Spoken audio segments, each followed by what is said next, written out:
ওকে, আজকে আমরা কথা বলবো কম্পিউটার নেটওয়ার্কিং নিয়ে। তো কম্পিউটার নেটওয়ার্কিং এর একটা কমন ডায়লগ আছে যে computer network is all about common sense. তো কম্পিউটার নেটওয়ার্কিং হচ্ছে যে আমাদের রিয়েল ওয়ার্ল্ড অ্যাড্রেস যেমনি কাজ করে ওটাকে জাস্ট তুলে আমরা ফালা দিছি, ট্রান্সলেট করছি। যেমন ধরেন যে আপনি যদি আজকে একটা ফেসবুকে একটা কোথাও কিছু অর্ডার দিলেন, তো আপনি কী কী দিবেন? আপনার নাম দিবেন, আপনার ফোন নাম্বার দিবেন, আপনার অ্যাড্রেসটা দিবেন। তো আপনার অ্যাড্রেসটা কী?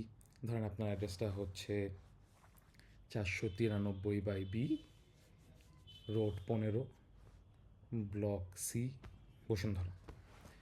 তো এখন বসুন্ধরা, ঢাকা, বাংলাদেশ। তো এই যে পুরো অ্যাড্রেসটা, এটাকে আমরা পাবলিক আইপি বলি, মানে আইপি অ্যাড্রেস। যে অ্যাড্রেসটা হচ্ছে আইপি অ্যাড্রেস, যেটা দিয়ে ঠিকানা বুঝে কোথায় কী আছে। তো ভালো কথা। তো এখন এটার পরে আরও একই থাকবে যে এসে এখন আপনার পার্সেলটা লোকটা নিয়ে আসলো, নিয়ে এসে জিজ্ঞেস করতেছে যে ভাই এই নাম বা নাম্বার কী আছে। তো হচ্ছে ঠিক আছে এই নাম। তো বললো যে আপনি 3 তলায় থাকেন, 3 তলায় C2 ফ্ল্যাটে থাকেন।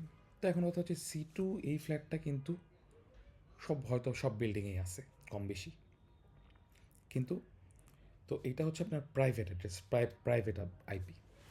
আচ্ছা, তো এখন ধরেন আপনার বাসার যে অর্ডার দেখ না কেন, আপনার আব্বু আম্মু ভাই বোন সবাই কিন্তু সেম অ্যাড্রেসটা দিচ্ছে। কিন্তু কথা হচ্ছে কি, তখন ডিফারেন্সিয়েট হচ্ছে যে এসে আপনাদের বাসায় এসে কি বলতেছে যে অমুকের নামে পারছে, হয়তো আপনার নামে আছে, আপনার আব্বুর নামে আছে, আপনার ভাইয়ের নামে আছে, বোনের নামে আছে, ওয়াইফের নামে আছে, তো হাজব্যান্ডের নামে আছে। সেই ক্ষেত্রে আপনি কী হচ্ছে, তখন আপনি এই যে এইটা যে কনভার্ট হয়ে আপনার কাছে আসছে সেটা হচ্ছে যে পোর্ট নাম্বার। যে আচ্ছা, এখন আইপির সাথে একটা কথা যে এটা গেল public IP, private IP, port. এখন কথা হচ্ছে একটা টার্ম আসে একটা সাবনেট। তো সেখানে সাবনেটকে আপনি কীভাবে চিন্তা করতে পারেন যে একটা 6 তলা বিল্ডিংয়ে যদি 3টা করে ফ্ল্যাট থাকে, তার মানে কি হয়তো বা এটা হচ্ছে যে A1 থেকে শুরু হয়েছে, C6-এ শেষ হয়েছে। এইটা হচ্ছে এটা সাবনেট, যে এটার বেশি আর নাই। বা আপনি যদি কোনো রোডে যান দেখবেন যে লেখা আছে যে 13 নম্বর রোড, এটার ডান দিকেও আছে বাম দিকেও আছে। তো ডান দিকে হচ্ছে যে 100 থেকে 150 নম্বর বাসা আছে, বাম দিকে হচ্ছে 150 থেকে 200 নম্বর আছে। এই যে এই রেঞ্জটা, এইটা হচ্ছে সাবনেট। আচ্ছা, তো এখন ধরেন যে আরেকটা আছে যে এই যে ন্যাট গেটওয়ে বা গেটওয়েগুলো থাকে যে কীভাবে কোথায় যাবে।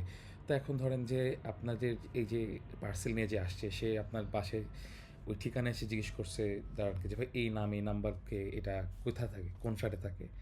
তো এই যে রিসেপশনিস্ট বা আপনাকে বলেছে যে অমুক জায়গায় যান বা এই জায়গায় যান, বা ও হিসাব রাখছে কে গেছে কে কোথায় যাচ্ছে কোথায় আসতেছে। তো এই যে যে মেনটেন করছে, যে নলেজটা যার কাছে আছে, সেটা হচ্ছে ন্যাট গেটওয়ে বা গেটওয়ে একটা। তো আজকের জন্য কম্পিউটার নেটওয়ার্কিং এতটুকুই।